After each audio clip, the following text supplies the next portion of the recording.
Hello everybody, it's STEMboy. Today I'll be doing a presentation about climate change. Introduction. A disasterly natural phenomenon caused by the human society that if we don't act fast to, our society, as we know it, could collapse. Luckily for us, governments all around the world have taken part in the UN Framework Convention on Climate Change.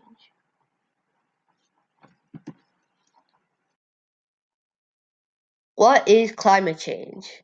Climate change is, well, a change in climate.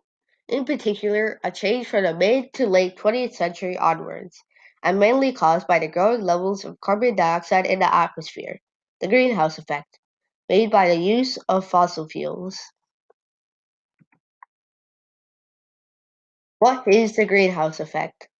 The atmosphere already has CO2 to let heat in and trap it, like a greenhouse, okay? With us humans pumping extra CO2 in the atmosphere, it will trap extra heat, which will cause the ice caps to melt and sea levels to rise. Rising sea levels. As I told you before, melting ice caps can result in rising sea levels. But what does that mean to us and the world? Well, it can cause extinction. Yeah, you heard me right. Extinction of some species. Coastal places may turn into underwater places, and scientists are expecting to receive a foot higher of seawater each decade. The Paris Agreement. The Paris Agreement, aka UN Framework Convention on Climate Change, is an agreement accepted by many countries around the world.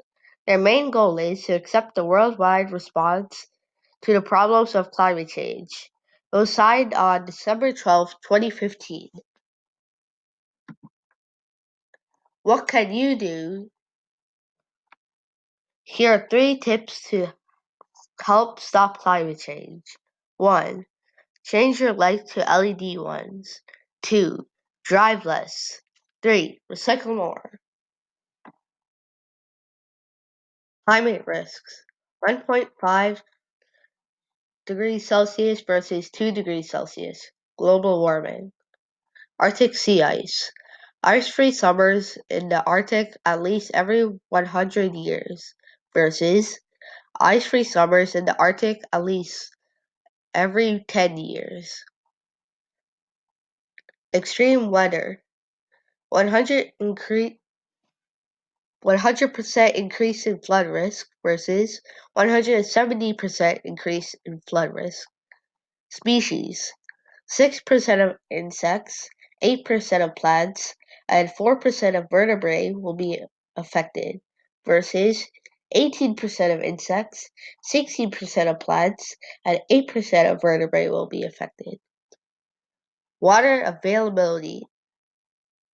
350 million urban residents exposed to severe drought by 2100.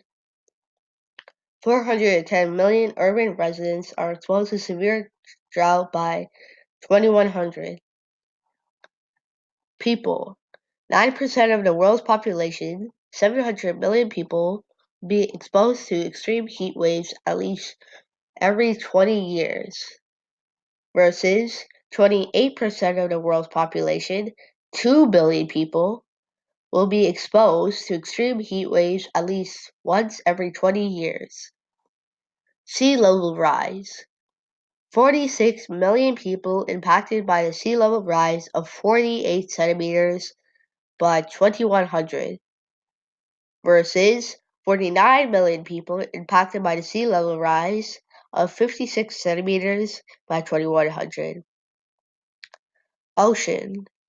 Lower risks to marine biodiversity, ecosystems, and their ecological functions, and services compared at 1.5 degrees Celsius to 2 degrees Celsius.